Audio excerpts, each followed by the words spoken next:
प्रिय छात्र, आप सबके लिए शुभोदय है। देखिए छात्र, मैं आज तुम्हें पढ़ाने के लिए एक अच्छा जो पाठ है उनका नाम है गुलाब सिंह। इसी जैसे हमें एक गुलाब सिंह के पाठ के बारे में क्या क्या जो अंश होता है इसके बारे में मैं सब समझाती हूँ, आप इस तरह समझ लीजिए। देखिए छात्र, गुलाब सिंह पाठ के जो लेखिका का परिचय लेखिका का नाम है सुभद्रा कुमारी चौहान।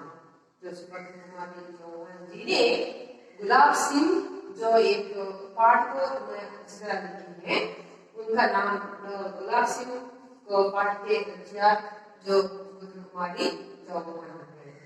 तो हम आज सुभद्रा कुमारी चौहान के बारे में थोड़ी सी जानकारी प्राप्त करने के लिए आप इच्छुक है ना?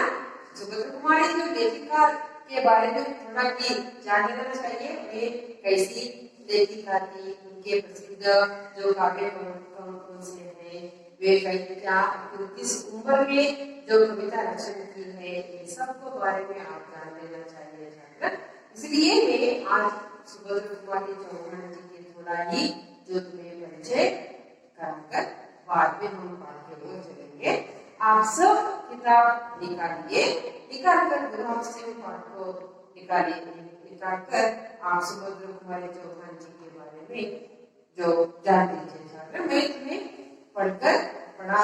पढ़ती हूँ, आप अभी थोड़ा देख लीजिए, बाद में उसके बारे में समझाती हूँ जाएगी। सुभद्रा कुमारी चौहान का जन्म प्रयाग यूपी में हुआ था। बाल्यकाल से ही साहित्य में इनकी विशेष रुचि थी। प्रथम काव्य रचना 15 वर्ष की आयु में ही की थी। राष्ट्रीय आंदोलन में आप भाग लेती रही। आप कई बार जेल गई थी।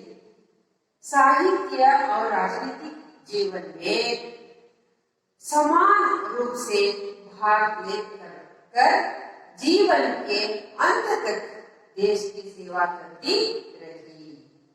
आपकी रचनाओं में देश प्रेम, भारतीय इतिहास तथा संस्कृति की चाह देख सकते हैं। झांसी की रानी इनकी प्रसिद्ध कविता है।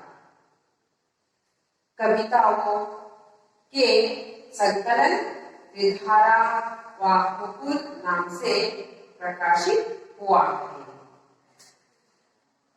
आपकी कहानियां सरल शैली, मधुरतम भावनाओं, आदर्श तथा यथार्थ के मर्मस्पर्शी संघर्षों पर आधारित है।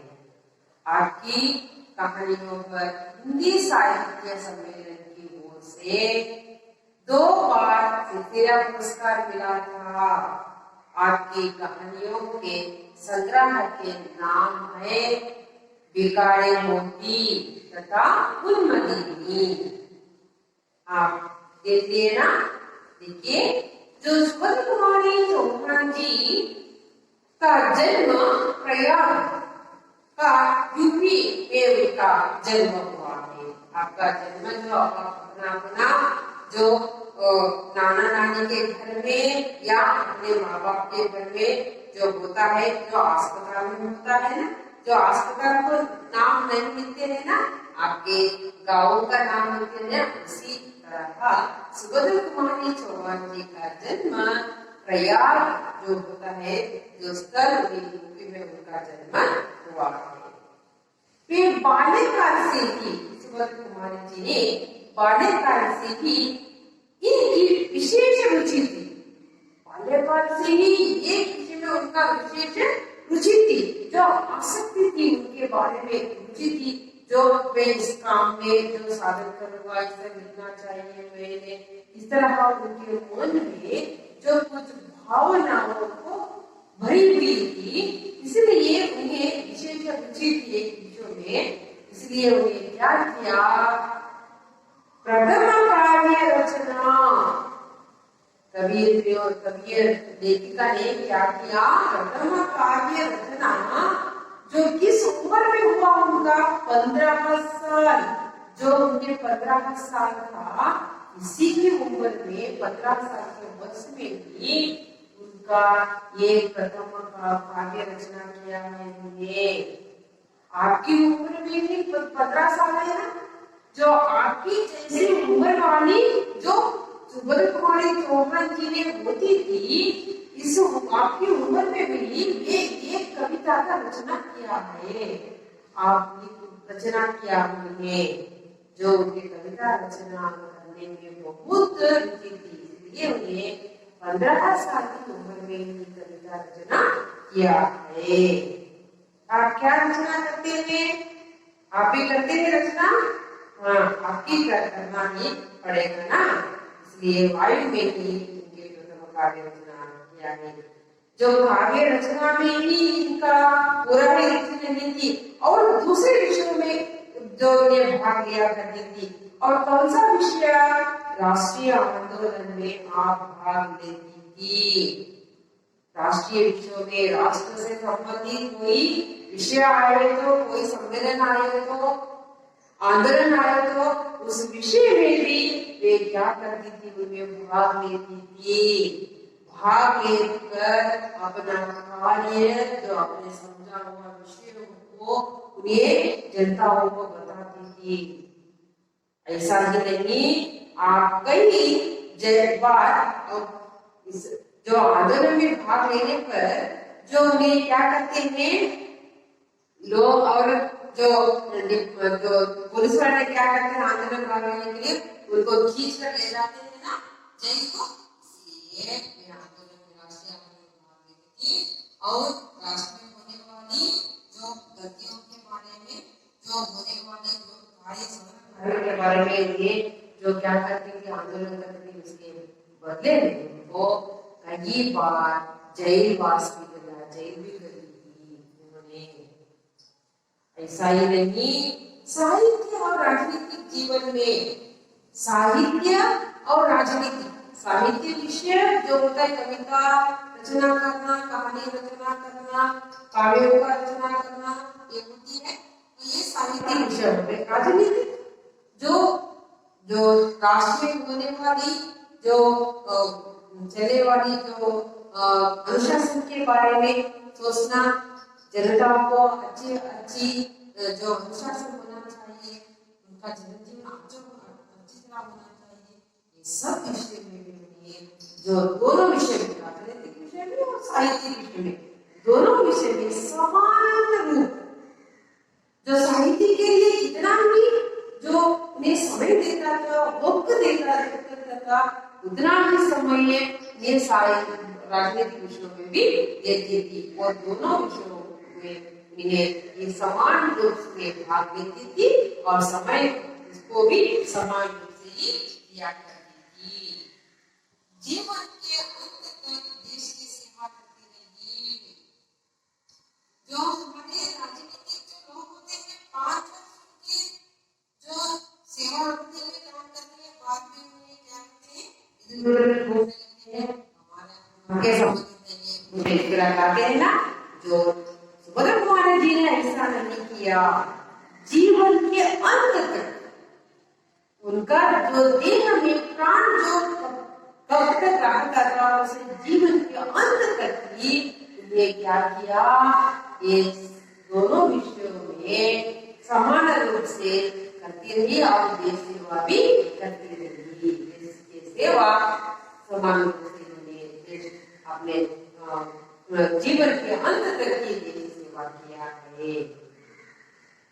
आगे देखिए छात्र, आपकी रचनाओं में देश प्रेम आपको रचना किया है ना, रचनाओं में कौन सा विषय भरा हुआ था, देश प्रेम का विषय। देश प्रेम कैसा होना चाहिए, हमके देश पर कैसा प्रेम होना चाहिए हमको, इस तरह के विषय उनमें भरा हुआ था। ऐसा ही नहीं, भारतीय इतिहास और भारत का इतिहास, भारत का इतिहास कैसे चल रहा है, पूर्वज ने हमें कैसा इतिहास बना के आए हैं, ये सब विषय होता था। भारतीय विविधता, संस्कृति, हमारा भारतीय संस्कृति कैसा है, हम कैसे संस्कृति को हमें क्या करते रहे, चलाते आए हैं, उनको हमें कितना रूप से भी गौरव देते आए हैं। समझिए छात्र, हमारे भारत संस्कृति को विदेशों ने बहुत आदर से गौरव देते हैं, भारतीय संस्कृति को सब मान लेते हैं ना। इसलिए हमें जो भारतीय संस्कृति और इतिहास के बारे में भी चाह दे सकी थी। देश प्रेम का भाव और भारतीय इतिहास और संस्कृति सब जो उनके रचना में भरा हुआ था। इसी तरह झांसी की रानी नाम के इनकी प्रसिद्ध कविता है। झांसी की रानी जो होता है, सुभद्रा कुमारी जी का एक प्रसिद्ध जो कविता है, वो कविता उनके संकलन, जो प्रसिद्ध कविता है, ऐसा नहीं, कविताओं के संकलन का नाम एक नहीं, दो नहीं, बहुत सारे कविताओं का एक संकलन जो वो रचिया करके जो दिया है हमें, संकलन का नाम क्या होता है? त्रिधारा व मुकुल नाम से जो प्रकाशित हुआ है। त्रिधारा व मुकुल नाम की एक उनके जो कविताओं का रचना है, रचना में क्या हुआ, प्रकाशित हुआ कुमारी जी का। आगे चलिए छात्र, ऐसा नहीं, आपकी कहानियां सरल शैली, आप जो रचना किया है, कहानियों का किया है, सरल शैली में होता है, जो छोटे बच्चों से लेकर बड़े तक समझना चाहिए, अच्छी तरह समझ लेना चाहिए। ऐसा ही सरल रूप में भी उनके रचना किया है। और ये जो कैसा होता है, मधुरतम भावनाओं, वो कहानियां सरल से मधुरतम भावनाओं, मधुरतम भावनाओं क्या है? एक बार सुनने पे और एक बार सुनना है, एक बार पढ़ने पे और एक बार पढ़ना है, ऐसी ही मन हमारे होती है ना, उसे कहते हैं मधुरतम भावना। उनकी जो मन, उनकी मधुरतम भावना से ये पढ़ने से उनका मन बार बार पढ़ने का लगता है, इसी तरह होता है। और आदर्श और यथार्थ की मर्मस्पर्शी का संघर्ष आधारित है, आधार पर है इनका। आपकी कहानियों पर हिंदी साहित्य सम्मेलन की ओर से, इसकी कहानियों पर हिंदी साहित्य सम्मेलन जो होता है, उन्हें 2 बार एक पुरस्कार दिया है, उनका नाम है सेक्रेरिया पुरस्कार मिला है उनको। आपकी कहानियों के संग्रहों के नाम, कहानियों का संग्रह का नाम है बिकारे मोती तथा उन्नतिनी। जो कविताओं का संग्रह नहीं है, कहानियों का संग्रह अलग है ना। कविताओं का संग्रह का नाम है जो त्रिधारा व मुकुल होता है। इसी तरह जो कहानियों का संग्रह का नाम होता है बिकारे मोती तथा उन्नतिनी।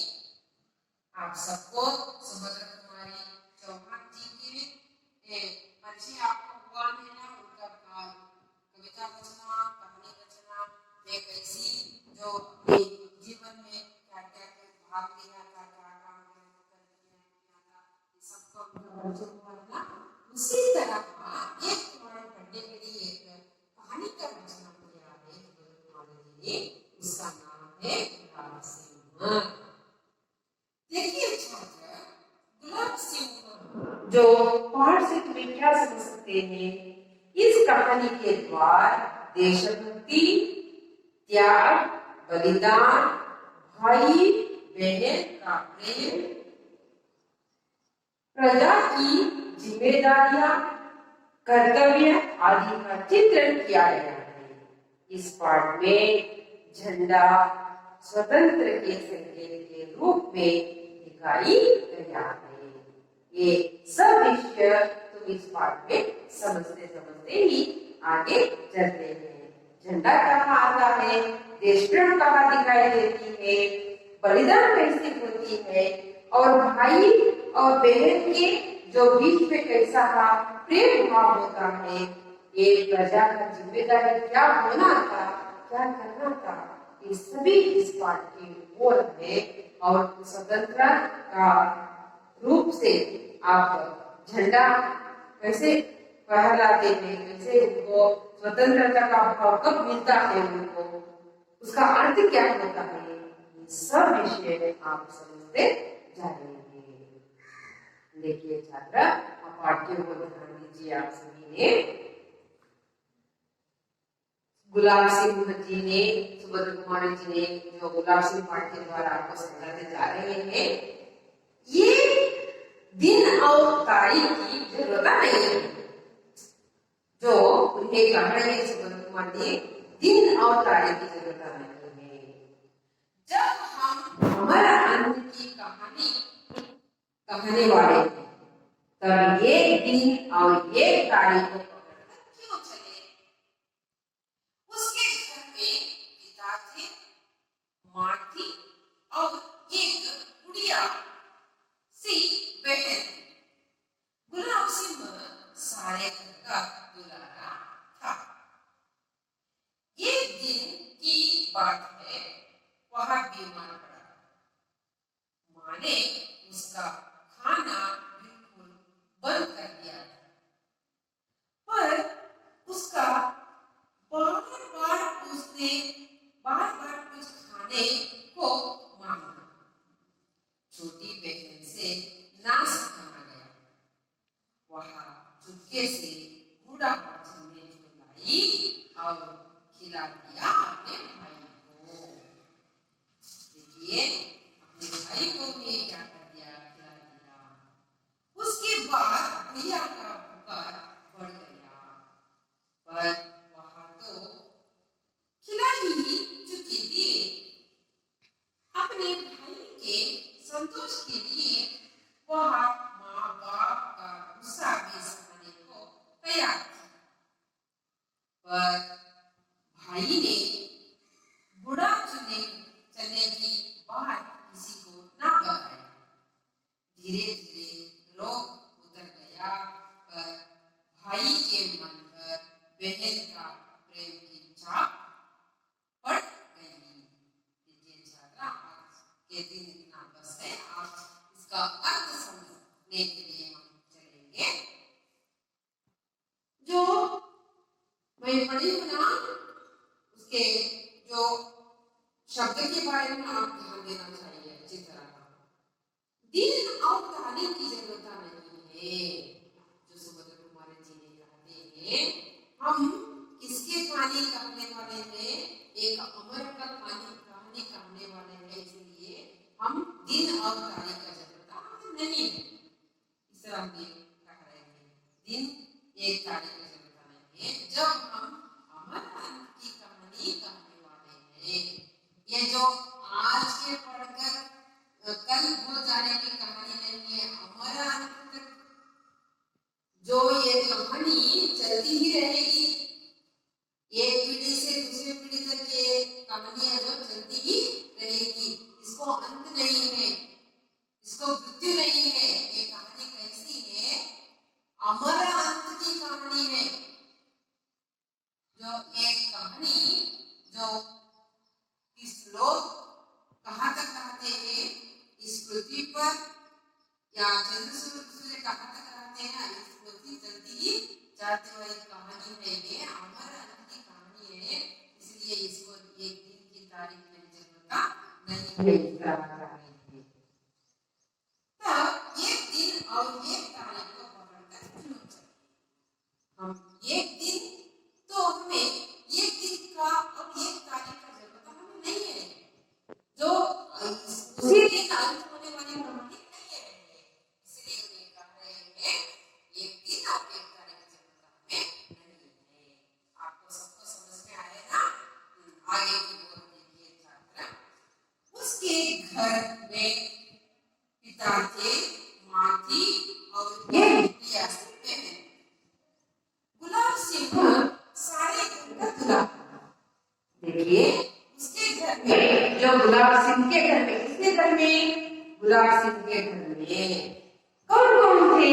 गुलाब सिंह के घर में पिता थे, माँ थी और एक गुड़िया सी बहन, और ये गुड़िया सी बहन। गुड़िया जो कन्नड़ में होता है गोंबे, हमें गोंबे कहते हैं ना, कन्नड़ का अर्थ वो गोंबे होते हैं ना, ऐसी ही एक बात है।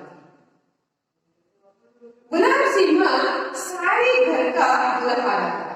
गुलाब सिंह सारे घर का दूल्हा था। दूल्हा का अर्थ होता है लाडला बेटा, कहते हैं ना, हमें कहते हैं लाडली, मेरी लाडली बेटी है, मेरे लाडला बेटा है, बहुत प्यारी बेटी है, मेरे बहुत प्यारा बेटा है, ऐसा हम कहते हैं ना। इसी जैसी ये जो मेरी जो सारे घर का, पिता का, माँ का, बहन का ये लाडला था, जो बहुत प्रिय, जो जो जो बालक के लिए था, इसे कहते हैं दुल्हरा था।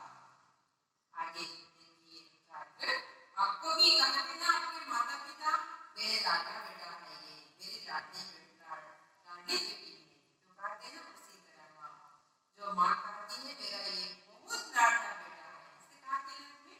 जो कोई तुम्हारे घर में जो संबंधी आते हैं तो उनके मित्र के साथ में, उनके सहेली के साथ में कहते हैं ना, उसी जैसी गुलाब सिंह में एक लाडला बेटा था। एक दिन की बात है, एक दिन का क्या हो गया उनके घर में? गुलाब सिंह ने जो क्या हो गया, बीमार पड़ गए। जो उस दिन उन्हें क्या कर दिया, घर में बीमार पड़ गया। बीमार जो कन्नड़ में कहते हैं अनारोग्य, कायले, इस तरह कन्नड़ में कहते हैं ना, उसी तरह एक दिन की बात है। एक दिन का क्या हुआ उनके घर में, बीमार पड़ गया गुलाब सिंह, तो बीमार पड़ गया। माँ ने उसका खाना बिल्कुल बंद कर दिया। माँ उसे बीमारी हो गई थी, उसके दिन उन्होंने क्या कर दिया, खाना नहीं देती थी, उसके बदले में मुसाही जो खीर बना कर देते हैं और फल देते हैं, दूध देते हैं पीने के लिए, है ना। इसी तरह खाना नहीं दिया उसके दिन उनको माँ, उसके बदले में उनको खाने के लिए फल दिया है, दूध पीने दिया है और पतली सी खीर बनाकर उनके पीने के लिए देती थी। पर वे उनको क्या हो गया, पर उसका बार-बार कुछ खाने को मांगा, जो मुझे खीर नहीं चाहिए, मुझे फल नहीं चाहिए, मुझे दूध नहीं चाहिए, इसके बदले में मुझे दूसरा खाना दीजिए, आप खाते हैं ना रोटी, दाल या सांभर, ऐसे खाना मुझे दीजिए। इस तरह गुलाब सिंह क्या करता था, बार बार पूछने लगता था, बार पूछने खाना, तो दूसरा खाना मुझे खाने के लिए दीजिए, इस तरह मैं बार पूछने लगता था। पूछने लगने फिर जो भाई जो दूसरा खाना ये खा कर मुझे जो इसे पसंद नहीं हो रही है, दूसरा खाना नहीं, इस तरह बार पूछता था। उस बार पूछने का बाद जो बहन के लिए ना सकता, छोटी बहन, उनकी छोटी गुलाब सबसे छोटी है, उनका बहन को से ना सका इस बात को, मेरा भाई ने कुछ खाने के लिए पूछा है, मेरी माँ नहीं दे रही है, इस बात तो उन्हें सहना नहीं चुका, इसलिए वे क्या करते थे, ये वहां चुपके से, माँ और घर वालों के चुपके से जो घर में होते हैं बच्चे टोल, चुपके से, किसी को नहीं मालूम होना चाहिए, किसी को नहीं दिखाना चाहिए, इस तरह चुपके से ये क्या कर दिया, घोड़ा और चन्नेचूर लाई, घोड़ा और चन्नेचूर दोनों ही लाई और खिला दिया अपने भाई को। माँ बाप के चुपके से, घर वालों के चुपके से गुड़ा गुड़ा कन्नड़ में कहते हैं बेल्ला। चने को कहते हैं कन्नड़ में कड्डे। आपके घर पे जो कड्डे कहते हैं, आपके घर में जो कड्डे और गुड़ा कहते हैं बेल्ला, दोनों को उनके चुपके से लाकर उनके चुपके से लाकर अपने भाई को उन्हें क्या कर दिया, खिला दिया। खिलाना उनको खाने के लिए दे दिया, खाने के लिए उनको दे दिया। देने के बाद क्या होता है देखिए छात्र, खिला दिया तो उसके बाद भैया का बुखार बढ़ गया। जो माँ को डॉक्टर साहब ने बताया था, उनको बुखार आया है। बुखार का कन्नड़ का अर्थ होता है ज्वर। आपको कन्नड़ में कहते हैं ज्वर आया है आपको, इस तरह बुखार का अर्थ होता है कन्नड़ में ज्वर। उसको क्या है ना, बुखार आया था। बुखार के समय में खाना नहीं देना चाहिए ना, डॉक्टर बता रहे थे ना, बुखार के समय खाना नहीं करना चाहिए। जो फल खाइए, दूध पीजिए और खीर पीजिए, इस तरह कहते हैं ना। इस तरह का माँ उनको खाना दे देती।